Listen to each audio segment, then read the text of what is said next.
E aí pessoal, beleza pura com todos vocês? Na nossa 27ª aula do curso de Fisiologia, ainda falando do sistema circulatório, vamos dar uma olhada bem rápida na parte de calibração do eletrocardiograma, que é um tópico importante para a gente determinar as razões exatas do funcionamento do eletrocardiograma quando a gente faz aquela análise no papel milimetrado. Para isso ele precisa estar calibrado e a gente precisa entender algumas coisas importantes. Então, especificamente nessa aula eu vou mostrar para vocês as considerações do traçado milimétrico do eletrocardiograma e de que maneira ele é calibrado. E por fim, eu vou mostrar para vocês o tempo de duração das ondas e intervalos do eletrocardiograma, porque nós temos que saber que as ondas e intervalos de um eletrocardiograma normal possuem tempos de duração específicos. E se a gente sabe o que é o normal, obviamente fica muito mais fácil a gente entender o que é o patológico depois. Beleza, turminha?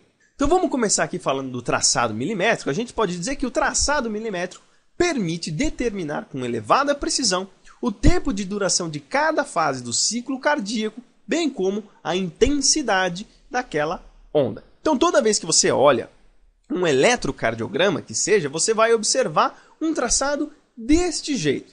Este traçado ele vai corresponder a um eixo XY, sendo que no eixo X nós temos a variável tempo, sempre em segundos, e a voltagem em milivolts. Todo eletrocardiograma ele tem uma velocidade na qual uma agulha vai percorrer esse traçado milimétrico e vai fazendo os desenhos aí correspondentes à voltagem que o coração vai estar emitindo aí na superfície do corpo. Esse traçado que vai sendo gerado aí no papel milimétrico, ele tem uma velocidade padrão de 25 milímetros por segundo.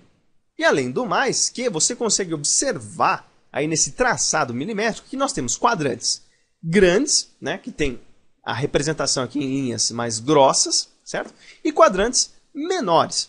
O que é cada um desses quadrantes? Vamos entender primeiro aqui o quadrante maior. Como nós estamos analisando um eixo X, Y, obviamente esse quadrante ele vai obedecer às ordens de tempo no eixo X e de milivoltagem no eixo Y. E aí, isso tem uma padronização internacional de tempo e de voltagem. Cada quadrante desses grandes vão corresponder aí a 0,2 segundos, ou seja, 20 milissegundos, e no eixo Y nós teremos aqui uma altura de 5 milímetros, que vai corresponder a 0,5 milivolts. Nota que neste quadrante maior nós temos 5 quadrantes menores numa linha e 5 quadrantes menores numa coluna. E a gente pode isolar ele e verificar o quanto em tempo e em voltagem ele vai corresponder para a gente. Então, ele corresponde, cada quadrante menor corresponde a 0,04 segundos e 0,1 milivolt. Então, a cada milímetro que você percorrer no eixo X, isso corresponderá a 0,4 segundos. E no eixo Y, você terá 0,1 milivolt. Essa voltagem, como eu comentei com vocês, corresponde à orientação de um vetor que foi captado por um eletrodo que está na superfície da pele. A gente vai entender melhor essa voltagem quando nós estudarmos as derivações eletrocardiográficas e as análises vetoriais. Beleza, turminha? Bom, agora falando rapidamente da calibração, a gente pode dizer que a calibração do eletrocardiograma se dá pela sustentação de um pulso de 1 milivolt por 0,2 segundos, determinando com precisão as medidas dos quadrantes do traçado milimétrico. Então, para que você possa ter certeza que aquele traçado milimétrico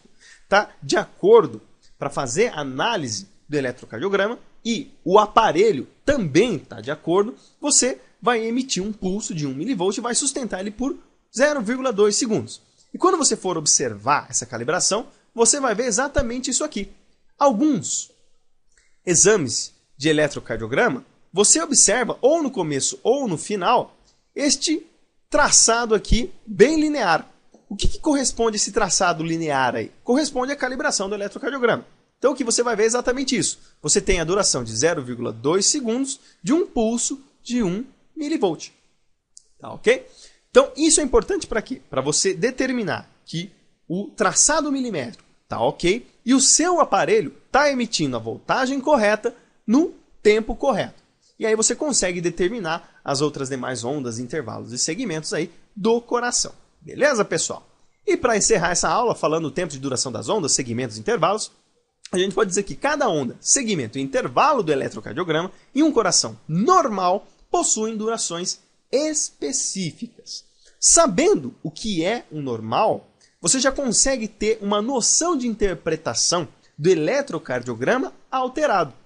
Obviamente, você não vai conseguir saber, obviamente, que tipo de lesão o coração tem com alguma alteração de eletrocardiograma, só sabendo o tempo de duração de cada onda, segmento e intervalo. Você precisa saber também um pouco da análise vetorial. Mas, via de regra, a gente consegue determinar super bem uma função normal do coração de acordo com o tempo de cada onda, segmento e intervalo.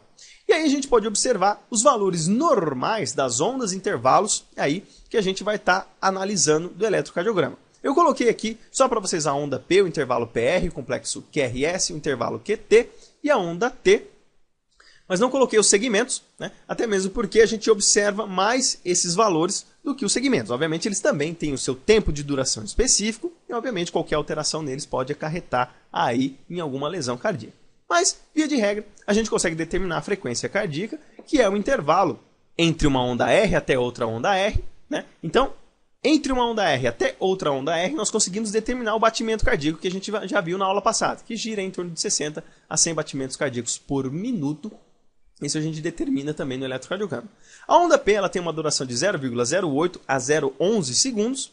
O intervalo PR, ou seja, que vai do início a onda P até o início do complexo QRS, você pode ter intervalo PQ, mas geralmente a onda aqui ela não está visível, como eu já comentei com vocês. Então a gente consegue determinar aí o tempo de duração da despolarização dos átrios até chegar ali no nó do átrio ventricular para ocorrer a despolarização dos ventrículos. Isso vai durar em torno de 0,12 a 0,2 segundos. O complexo QRS, que é a despolarização ventricular, dura de 0,08 a 0,11 segundos. O intervalo QT, ou seja, o intervalo onde nós temos a despolarização da parte ventricular até a repolarização ventricular, nós temos uma duração de 0,34 a 0,44 segundos. E a onda T, que corresponde somente à repolarização dos ventrículos, tem uma duração aí de 0,1 a 0,25 segundos. Então, tudo que estiver dentro destes valores normais de tempo, nós temos uma função normal do coração, seja na parte de sístole e diástole, contração atrial, contração ventricular, relaxamento atrial, relaxamento ventricular. Obviamente, a gente, como eu falei, não iremos conseguir ter uma análise precisa porque não estamos levando em consideração a análise vetorial do coração, coisa que nós iremos ver aí nas aulas posteriores, ok? Então é isso aí. Essas foram as referências que eu utilizei para essa aula. Espero que vocês tenham gostado. Se vocês gostaram, não deixem nunca de contribuir com o seu joinha e o seu compartilhamento, porque isso ajuda muito na divulgação do trabalho aqui da Escola de Ciências da Vida.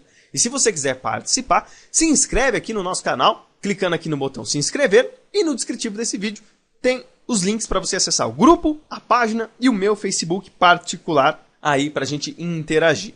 E também participa lá do canal do YouTube e da página do Facebook do professor Rogério Gozzi. Todas as informações, como sempre, estão aqui no descritivo desse vídeo. Certo, turminha? Então é isso aí, forte abraço a todos, fiquem com Deus e até os próximos vídeos, se Deus quiser.